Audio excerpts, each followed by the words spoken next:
আসসালামু আলাইকুম রহমতুল্লাহ। প্রত্যেকটা গরু খামারের প্রথম কাজ হচ্ছে সকালবেলা ঘুম থেকে উঠে গরুর ঘর পরিষ্কার করা এবং গরুরে গোসল করানো, ভালোভাবে পরিষ্কার পরিচ্ছন্ন করা। এই ভিডিওটা যদি আপনারা লক্ষ্য করেন, আমরা গরু ঘরটা সর্বপ্রথম সকালে ঘুম থেকে উঠে পরিষ্কার পরিচ্ছন্ন করে এবং ধুয়ে ফেলতেছি। গরু ঘর পরিষ্কার পরিচ্ছন্ন করে এবং গরুকে গোসল করিয়ে তারপর আমাদের কাজ হচ্ছে গরুর খাবার দেওয়া। খাবারের মধ্যে আমরা সর্বপ্রথম খাইয়ে থাকি দানাদার খাবার। দানাদার খাওয়ার শেষে আমরা কাঁচা ঘাস অথবা খড় খাইয়ে থাকি। এখানে যে শেটে গরুগুলো দেখতেছেন, এগুলো ছাড়াও আমাদের অন্য একটা শেট আছে যেখানে আরো 3টা গরু রয়েছে। এগুলো আমরা নতুন করে বাজার থেকে নিয়ে আসছি। ওই 3টা গরুকে আমরা পর্যবেক্ষণে রেখেছি যাতে করে কোনো সমস্যা যদি হয়ে থাকে অথবা কোনো রোগ ব্যাধি যদি আসে থাকে, যাতে করে আমাদের এই গরুগুলোতে এফেক্ট না করতে পারে, এবং যদি রোগ ব্যাধি এসে থাকেও আমরা ওইখানে রেখে এগুলোকে চিকিৎসা দিতে পারবো। তাই আমরা আলাদা করে ওইখানে ছোট্ট একটা ঘরে ওই 3টা গরুকে রেখেছি, এবং ওই ঘরে রেখে ওই 3টা গরুকে আমরা যত প্রকার মেডিসিন খাওয়ানো দরকার সব মেডিসিন খাওয়াইয়ে কৃমিনাশক দিয়ে তারপরে আমরা এই শেডে এখানে উঠাবো ইনশাল্লাহ। এখানে যে গরুগুলো দেখতেছেন সবগুলোই আমরা মূলত মোটা তাজার জন্যই লালন পালন করে থাকি। এগুলোকে 3 মাসের কোর্স করে থাকি আমরা, এবং 3 মাসের ভিতরে এদেরকে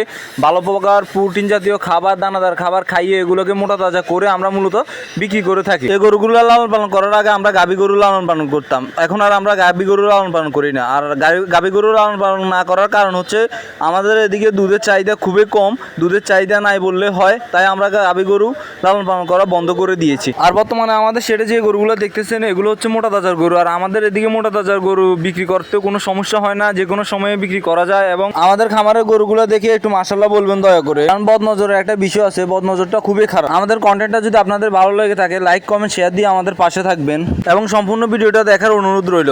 সবাই আমাদের জন্য দোয়া করবেন, আল্লাহ তাআলা যাতে আমাদের সুস্থ সবল রাখে এবং আমাদের কাজে যাতে বারাকা দান করে। আসসালামু আলাইকুম ওয়া রাহমাতুল্লাহ।